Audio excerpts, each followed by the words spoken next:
Welcome to our webinar. We are pleased to have you and are looking forward to present to you how you can get from in-vehicle intrusion detection to responsive attack prevention. This webinar is actually the last webinar in a series of webinars in which we give an overview over IDPS with the help of the comparison to the human immune system, describe why the IDPS must be a distributed system, and how a distributed IDPS can look like. Give an introduction into VSOC and cloud-based vehicle fleet security monitoring and response, and now finally IDPS.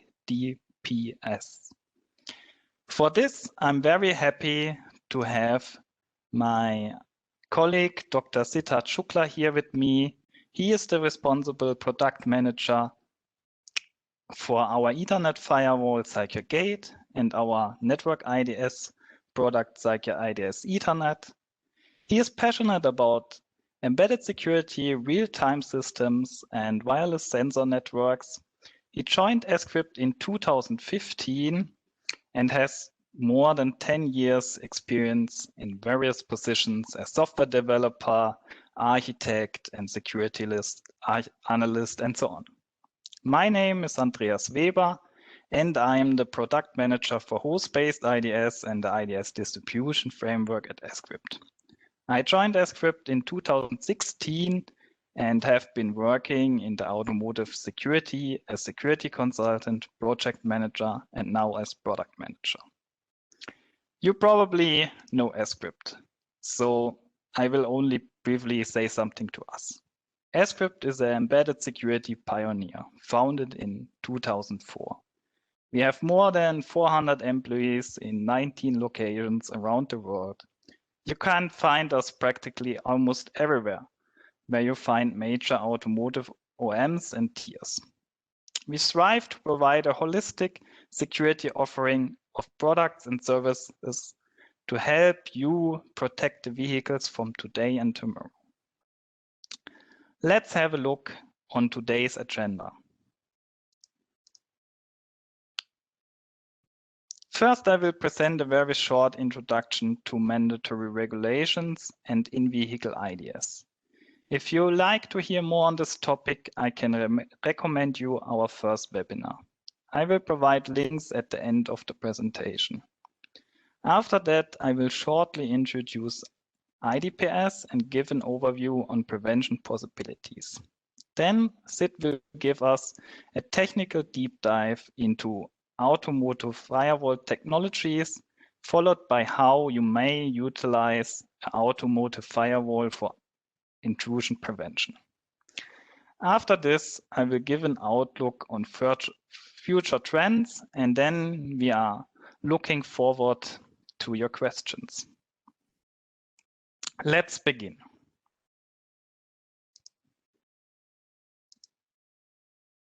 Lately, there has been a very strong rise in the interest for IDPS technologies. There are very good reasons for IDPS and security monitoring from a security perspective. However, with the introduction of the UN regulation 155 and other similar regulations, for example, from China, the interest into this topic has especially risen. And why is that? Essentially, legislation has recognized that with the rising connectivity of vehicles, cybersecurity risks rise in equal measures. So they request OEMs to implement measures from different disciplines and a cybersecurity management system. Part of the regulation is that security shall be considered by design, which is a well-established security principle. Similarly, the regulation requires that security incidents across the vehicle fleet are detected and responded to. This is also an established security practice. And if you think a bit on it, it's somehow clear that if you want to protect something, you need to have an eye on it. I mean, I made our flat child safe for our daughter, but I still do have an eye on her nevertheless. You never know what you might think of. The UN regulation actually have a quite challenging timeline. For new vehicle types, it shall be applied in the EU already by July next year. And for first registrations, which essentially is then all vehicles, by July 2024. This is a very short time with automotive development cycles. Let's have a bit deeper look into the regulation R155 and the connection to IDPS. We copied some excerpts from it. Here, as you see, measures shall be implemented to detect and prevent, to monitor threats, vulnerabilities, and cyber attacks, and it shall be possible to acquire data for forensics after attempted or successful cybersecurity attacks. Interestingly, the regulation is rather specific in the listed threats and mitigations. The regulation does not tell you explicitly that you need to implement an IDPS solution. The goal of these regulations is always to specify what, not how. But it is difficult to fulfill the requirements in the regulation without an IDPS. So let me give you a small overview on IDPS components. From the left to the right, we have network IDS. Network IDS systems like our product Cyger IDS CAN, Cyger IDS Ethernet monitor the network for anomalies. They are normally deployed on a central point where you can see much of the network traffic like gateways. Then we have host-based IDS. Host-based IDS systems monitor a specific system. This can also include the network traffic to this particular system, but normally also include system characteristics like process behavior, changes to the system software, and so on. Then we have the IDS distribution framework. To collect all the security events from all the IDN sensors distributed in the vehicle, and to aggregate the security events, manage the security events in the vehicle, we have the IDS managers like our Cyger IDS-M. After collecting the security events shall be reported to the VSOC by a component that we call Cyger IDS-R. In the VSOC, security events are normally automatically pre-processed and fed into a security and information event management system. This is what our Cyger Guard product is helping with. And then you have finally the security analysts to actually people looking at the data to analyze that.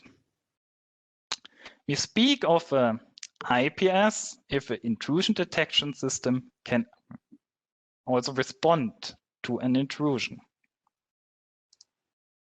Let's look into that a bit more. IDS, IDPS, intrusion response, incident response. There's actually quite some discussion whether prevention is a good term for what we want to talk about. Some security experts argue that it should be called response, as with prevention often static security measures are associated. And what we are talking about is more concerned with dynamic response to attacks. While there's some merit in this discussion, the term IDPS is rather well established. Also, IDPS systems are established technology, at least in enterprise IT. You can have a look on the NIST special publication from 2007 for some details. I also want to highlight the taxonomy of intrusion response systems, which was also not written for automotive systems, but applies in general nonetheless. If you look at an IDPS, you can differentiate different aspects, like if there's a passive or active response, how automatic is the response, and If the response is automatic, is it then able to adjust to the situation at hand? What is the response time? Is the system cooperating for the response with other system? And how is the response selected? There's many different aspects to an IDPS system. What I want to say with that is that there is not one IDPS, and there are many different approaches that have different advantages and disadvantages. If we look at the use cases for our responsive attack prevention, the first is attack slowdown and impact reduction. This is where the system, might be an ECU or multiple ECUs, is automatically triggering measures to slow or stop attacks. A very well-known example for this from everyday life is if you type in your password in your smartphone, after certain times, additional tries are delayed. So the phone actually automatically detects that there's some suspicious behavior with the authentication because there's multiple failures, and then automatically deploys a measure to prevent this or possible attacks like exhaustive password search. Of course, this kind of approach is also valid for automotive use cases like secure access for ODS, where a tester is authenticated. Then we have the cyber triage and rapid response. Normally, if a vulnerability is detected and is known that this vulnerability is exploited in the wild, security analysts deploy some intermediate mitigations until a fix can be developed. A very recent example is the Exchange Emergency Mitigation Service from Microsoft. That was just introduced last month. After a devastating attack at the beginning of the year, where essentially all Exchange servers were affected, they now have developed this service as an answer. Essentially, the Exchange server will connect to a Microsoft server that publishes mitigations in emergency cases that are intermediate fixes until a software update is available. New is only that this is an automated system. It's very usual that vendors publish advisories with mitigations for vulnerabilities, but those must be deployed manually. And that might be too late because that is manual effort that must be performed by the system responsibles. And then many systems might already be compromised. IDS is actually about time. We race against the attackers and try to prevent them to attack complete vehicle fleets. The last use case is, of course, the security update that fixes the vulnerability. For example, then with the software update over FOTA, but it usually takes time to build such a security update, not only in the automotive industry. Let us have a look on today's layered security approach.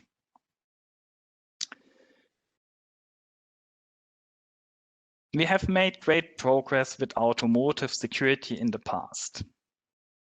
And now usually deploy a layered defense in depth approach for security, where we deploy security trust anchors, secure the ECU, secure the in-vehicle communication, secure EA architecture, and also secure the communication from the vehicle with external devices. And lastly, secure the vehicle IT infrastructure, so the backend and IT systems. Why I'm showing this and what does that have to do with IDPS? Because also IDPS can be done on every layer. The layers, the deeper, more embedded layers, there our IDPS must be more static, and we are also are slower because we might need to follow some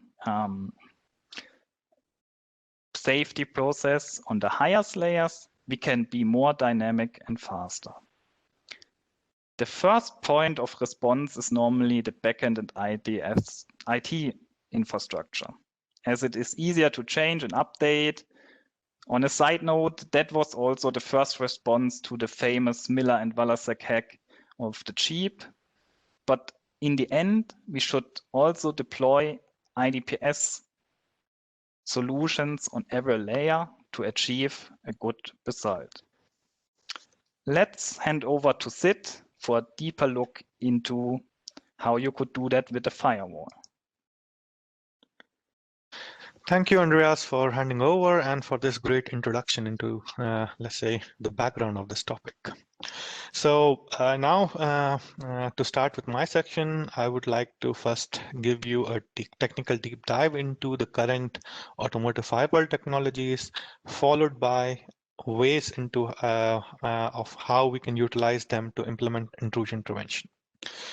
So to start with that, let's first look into what is the current trend in e-architecture and how it's important, at least at this point in time, because we are really talking about firewall and this architecture together. So as we see that the e-architecture is really transforming among different OEMs. So here in today, we see distributed e-architecture, where let's say you have something like a central gateway where different CAN buses are connected to the gateway, and cross-CAN bus communication happens via the gateway. Something similar is done also on Ethernet side, where you utilize Ethernet switches to implement the zone separation with help of VLANs or virtual LANs, and all the cross VLAN communication always happens via the gateway or via the switch. Then in future or even today, we see more and more domain centralization or domain fusion, where the idea is, number one, that instead of having too many ECUs performing small functions, you combine the functions together in a little bit bigger ECUs. But also we see a lot of cross-domain ECUs, and cross-domain computations, where one ECU is becoming more and more responsible for computing for different domains. So there we see domain fusion. And then in future, we will see more and more usage of vehicle computers, and where there will be more, let's say, domain independent work, but also more centralization. Why it is important at this point in time to look into this is that the firewall strategy we had in past won't work for the future e-architecture. Earlier we said that, okay, if you have central gateway, you put the firewall there and you are good to go, but that won't work. Especially if we talk about the future zonal e-architecture, the separation are not logical or domain based anymore, but it's more based on the physical location. And there, one ECU may be responsible for doing multiple different jobs. So we need to think from that perspective about deploying the firewall maybe in central ECUs, but also in more in a distributed fashion. Now, in my next slide, we would like to more focus on what is the key difference between firewall and how firewall and intrusion detection, and and why it is important to really have a clear boundary between firewall and ITS. So for us, firewall is a component which is used to block illegitimate communication to one or more ECUs, or maybe to the entire network, depending on the policy. So if you see the picture on the left side, it defines a firewall. And what is really key point to see here is that the firewall is sitting in between the normal message communication flow, which means that it looks into a message and then it decides if it is right or wrong. And if it is wrong, it drops it. If it is right, it allows it, which means the firewall has very hard latency deadlines. So it needs to take that decision within bounded time frame.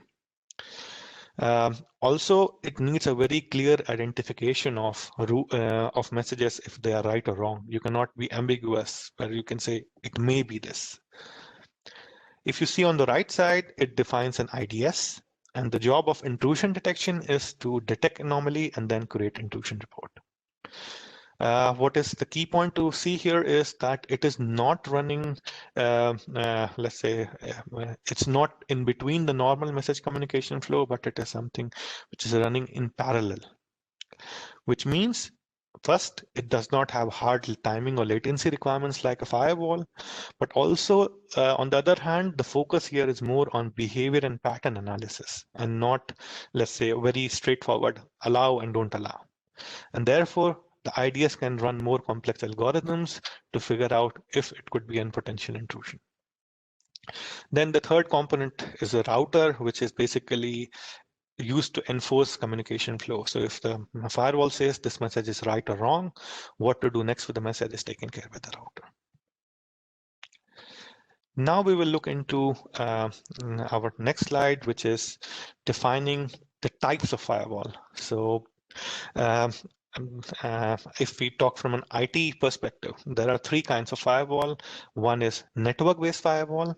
So the job of network-based firewall is to filter traffic between network zones or really filter packet at the entry point. And it is typically deployed on highly specialized hardware like Ethernet switch due to the fact that it can optimize throughput and minimize latency, because these hardwares have a lot of hardware acceleration features like TCAMs or other, let's say, MAC address table configuration where you can do things very fast. Example could be stateless or TCP stateful firewall. The second kind of firewall is called application-based firewall, and the focus here is more on the application layer of OSI model. And some examples could be either looking into web applications or some IP or diagnostic or IP, etc.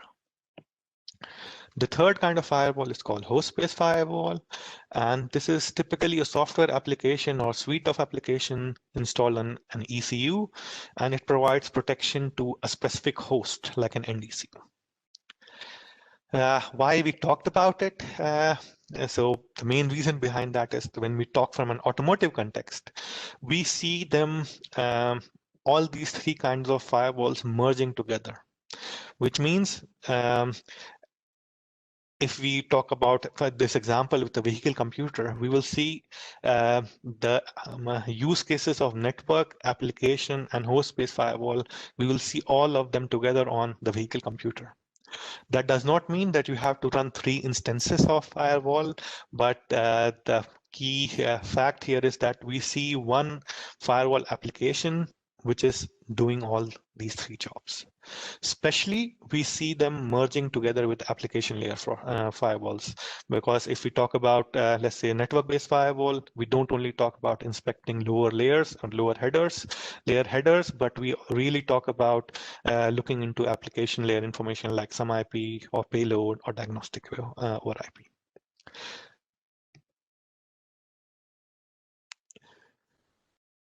So if we talk from an automotive context, we see 2 major deployment scenarios of firewall. The one on the left side, we call it the switch-based firewall or the switch-based variant, and this is exactly the special network-based firewall I talked about, where you deploy it on special hardware, like, for example, this Ethernet switch. And the idea here is that you, in Ethernet switch, you have special hardware like TCAMs or other pre-filters that can inspect certain part of the packet at line rate or within 1 clock cycle. So you do utilize the hardware features in the switch to inspect a lot of things at a line rate, and then whatever you cannot do in the switch hardware or whatever is dynamic, you do that part in the switch CPU. And here again, it's important to note that we here look into the static fields, but also we look into the dynamic field and the application layer information, which is typically inspected in the switch CPU. What you see on the right side is the second variant, which is basically either deployed in microprocessors or microcontrollers. And here the idea is that you integrate the firewall into either special operating systems, like if we talk about QNX, you integrate it to the packet filter interface of QNX, or you integrate it to the Ethernet stack itself. And why another point is that why we don't really use the standard firewall. If let's say if we talk about Linux, it has some IP filter configuration. Why it can be utilized, but why it's not, why you still need a firewall? The reason behind that is that we are talking about automotive specific scenarios, and here you have on automotive side we use some automotive specific protocols, and for that you really need a specialized firewall for to handle those use cases.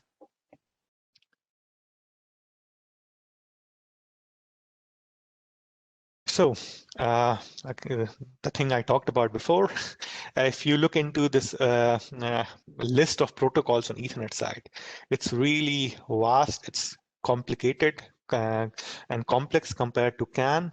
Here we see too many different protocols, and a lot of them are automotive specific and running at application layer. So the job of firewall is to inspect incoming or outgoing Ethernet messages and block or allow them within bounded latency. Some of the key responsibilities of firewall here could be to maintain and enforce separation of network segments using VLANs, which is typically done at layer 2. Then establish and preserve Ethernet communication flow across the entire Ethernet and IP stack.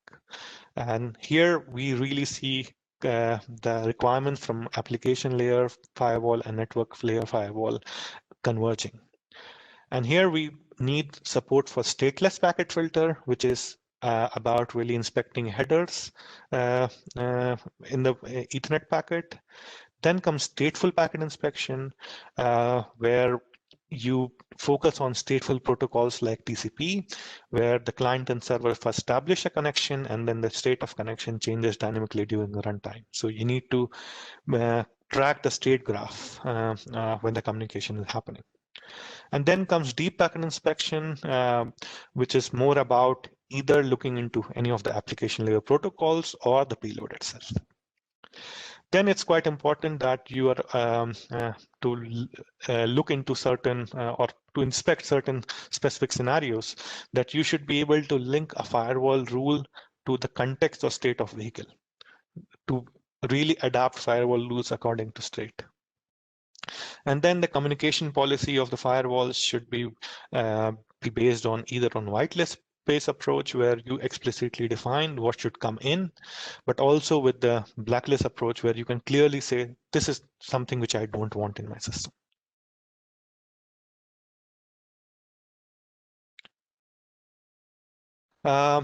This example here is showing a key Ethernet. What are the key Ethernet use cases when we talk about the zonal E architecture? So this is just one out of, I don't know, many different possibilities of zonal E architecture. Here we see vehicle server or vehicle computers in the center. Then we see 4 zone computers, typically defining, let's say, a rear front, rear right, rear left, forward right, and front left physical zones of the vehicle. And we see Ethernet switch utilization here to connect certain things, and also a lot of NDCUs. So if we talk about the vehicle computer itself, here we see certain use cases like for firewall, that could be like either doing network separation using VLANs, firewalling some cross-domain traffic, then firewalling some end-to-end traffic. By that, what I mean is there are certain communication happening in the vehicle which are encrypted, and you cannot inspect them completely while they are flowing through an ECU. So it's terminating in the vehicle computer. You can really inspect them there. And then it's also possible to do deep packet inspection for certain frames in the vehicle server. And here I'm talking about a distributed scenario where, due to whatever reason, if you cannot inspect the complete frame, let's say in a ECU before, you just check if it is kind of fine. You inspect only up to the layer 4 headers, and then you allow it to enter the vehicle computer. The rest part of deep packet inspection can be carried out at the vehicle computer level. Then coming to the firewall and Ethernet switch, here we see use case to really divide the network into multiple zones using VLANs. Then again, firewalling cross-domain traffic at a very high speed with the special hardware on the switch. And then also do access control for vehicle server to make sure that everything is not flooded to the vehicle server. On domain controller level, we see certain use cases like could be access control and firewalling zonal traffic. But when it comes to the end ECU, even there we see applications of firewall. An example could be a small ECU responsible for electric vehicle charging. There the communications happens over Ethernet, so it makes sense to put a firewall there.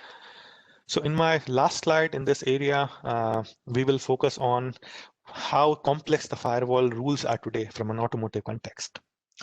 So earlier it was, I would say, not that complicated. You simply say, define a certain list where you say, okay, I want this list of source MAC addresses, these 10 list of destination MAC addresses, certain IP addresses list, and so on. You clearly you define about individual entries, that these are the entries which are allowed. But when we look into today's scenarios and today's requirement, the requirement really requires very complex rules and configurations, and therefore you are required to have certain wildcards. For example, if you define, okay, I want any, or I want this range of port numbers in my list of firewalls or other things.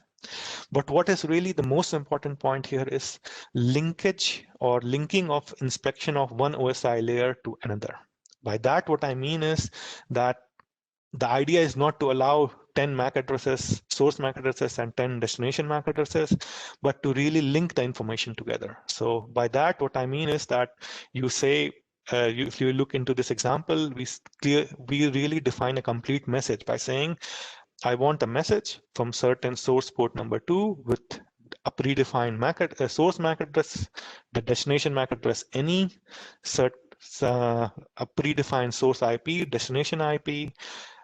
Clearly, then we say its next header is 0x06, which is a TCP. So you maintain state graph. Then you clearly define source port address or the range or any wildcard, destination port number, and then you clearly say the session should always be started by a client. And then you add more information from the application layer, like some IP or payload, and you can even define the rate limit to it. So this is really defining a complete firewall rule. And then you decide if it should be allowed in the system or not. So that's how we see it's getting more and more complicated. Now, I would like to focus more on how you can really utilize those complex firewall rules from an intrusion prevention perspective. So let's say the concept here is that, yeah, you are running IDS and firewall in, let's say, one of your ECUs. And an attacker is able to identify and exploit a vulnerability, and then is able to send malicious messages. The Ethernet IDS sensor, in that case, would detect that attack and would create an intrusion report. But now, not only it's creating an intrusion report for reporting, but it also, depending on the severity and existing rule books, it would request an update of firewall rule. And it's very important to focus on the point where I said rule book, because there are certain decisions which you can clearly define in a rule book and say, if this happens, you react in this way. But so if it's because things could be also safety critical. So if the rule book allows an update of firewall rule, you immediately request the firewall to update it, and the firewall on the prevention side would receive that request to block certain messages, and I would update the firewall rule. And then at the end, there will be a reporting of this overall activity on the backend side by the IDS manager and reporter components. If the rulebook does not allow it, it's the IDS that you really send it to the backend to take further decision. Looking into different deployment scenarios. So the first deployment scenario is where we say it's a cross ECU deployment, where there are two different ECUs. One is running firewall, other is running IDS. The IDS on one ECU detects it's an potential intrusion, and it really knows that what the intrusion is and how to react. And it is connected to the other ECU over Ethernet. So over the Ethernet interface, it will send a network message and it will request the firewall to update a firewall rule. The second deployment scenario is a switch-only deployment, where the idea is that you're running the firewall and IDS together in an Ethernet switch, which has access to more than 8 or 10 ports. And if an IDS component detects something and it knows how to react, it will immediately request the firewall on the sitting on the switch to basically react and update the firewall rule or add a firewall rule. And it is quite easy there because both the applications are running together in the switch. The third deployment scenario is microcontroller or microprocessor based, where again, like Ethernet switch, you are running both IDS and firewall together in the same ECU. So if IDS detects some things, it can immediately request a firewall there to react. Now we will look into 3 practical examples of how these the concept could be utilized. So starting with the attack itself, we expect that the attacker identifies and exploits a vulnerability and is now able to inject messages at a very high frequency to flood the network. The expectation is that the Ethernet IDS sensor's frequency detection module is now able to judge and figure out, okay, it's really an abnormal behavior. The frequency is too high, and depending on the severity and the rule book, it would request the firewall's rate limiting module to update the policy. On the prevention side, the firewall would receive this request and it will enable its rate limiting module. And there are certain possible options with that, either to utilize the hardware-based rate limiting module to decide flow based on physical port load or the stream or the protocols. So where you can say, okay, I only want 10 Mbits per second of TCP packets on the port. Or to define a software-based rate limiting on message level, where you say, I specifically want this message to arrive only 10 times in a second, but if it is coming more often, you have to drop it. And then you report everything to the backend. That this is how we responded to the attack, and then the backend analyzes it further. Then the second deployment scenario or second example I will give is where an attacker is again able to exploit a vulnerability, and now the attacker is really sending messages to reset or shut down ECU while we are driving, which could be very dangerous. So the Ethernet IDS sensor would detect this abnormal activity as an intrusion, and depending on the rulebook, it would request an update of firewall policy. So the firewall would receive this request, and it would use a context or a vehicle state-based filter module. By that, what I mean is that if the firewall allows you to link a rule to the state of vehicle, then it could utilize that module to block this specific message in driving mode. So it would still not block it completely. It would still allow it in the normal mode or the diagnostic mode, but it won't allow it during the driving mode. And there are 3, again, scenarios or 3 options to do that.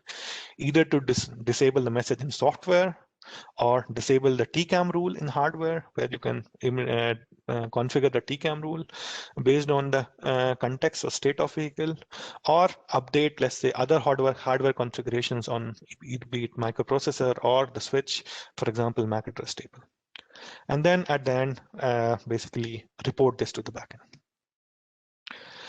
The third and final use case example from me is more on if you really don't know too much, but still you know a little bit, and it is really touching the software defined vehicles scenario, where the idea is that somehow a new application is installed in the vehicle later on, could be from an adaptive AUTOSAR scenario, where the attacker identifies and exploits a vulnerability and is sending malicious messages. And basically, those messages are some IP messages to an unauthorized application, which could be a new one, which was added later on. The Ethernet IDS sensor detected that attack and will create an event report. It will also request the firewall to not update a rule, but really add a new rule to block a different kind of messages. The firewall on the prevention side will receive this request, and it will altogether add a completely new rule to block this some IP service for that application. And then at the end, when everything is done, you report it to the backend. That's where I would like to end my part here and hand it over to Andreas to give you a good outlook of the overall presentation. Yes, thank you very much for this explanations, Sid. So I still want to give you a small look into further trends that we see. So the trends for IDPS are rather similar to the general trends in the automotive systems. So we see that our systems from isolated systems become more and more connected. From a static behavior, the behavior gets more and more dynamic, and the tasks that the systems did were simple or get now more complex, and we need more intelligent solutions to fulfill them. And the same is essentially then true for the IDPS system, that it also must become more connected, more intelligent, and more dynamic. If we look at the current architecture that we have, and that was also standardized in the AUTOSAR release 2011 from last year, there we have IDS sensors that detect system anomalies and then report them via security events to the IDS managers that are collecting the security events and aggregating them, persisting them, and sending them forward to the reporter component. And finally, the reporter component sends this to the VSOC. The future from our view will look something like this here, where we have prevention capabilities on the ECUs or also in the sensors. So the IDS can also be IDPS and directly react like a firewall, or a firewall IDS combination like Sid has shown us. And then essentially we can also address more complex and more interconnected scenarios where we detect some security incidents on a higher level. If we look on how that should work in more detail, so we have different security events from our IDS sensors, can be host-based IDS, file access monitoring, can be firewall-based security events, CAN or Ethernet IDS, And then our IDS managers, which will become IDPS managers, can automatically deploy prevention capabilities. So reboot the system. If there's service management on the ECUs, reconfigure the service management, like don't start a service anymore, stop a service. We can always look at the interfaces and the networking, like Sid has shown us what we can do there. This can be automatic reactions, but we also can have reactions triggered by the VSOC for more intermediate preventions before we have a software update available that were already predefined and implemented during development, and that we can now deploy fast until we have a software update. To conclude, we see the rise of connection and the increasing connectivity of vehicles, the security requirements are also increasing. We see the need for monitoring and IDPS. Regulations have also realized and recognized this in now mandatory regulations. At Script, we offer an IDPS solution with different components that can help you to monitor your vehicle fleets, detect and analyze attacks, respond and prevent them over the complete vehicle lifecycle. As I've mentioned in the beginning, this was the last webinar in a series of webinars. If you are interested in further details, please have a look into our white paper or our other webinars on this topic. Thank you for your participation. Thank you.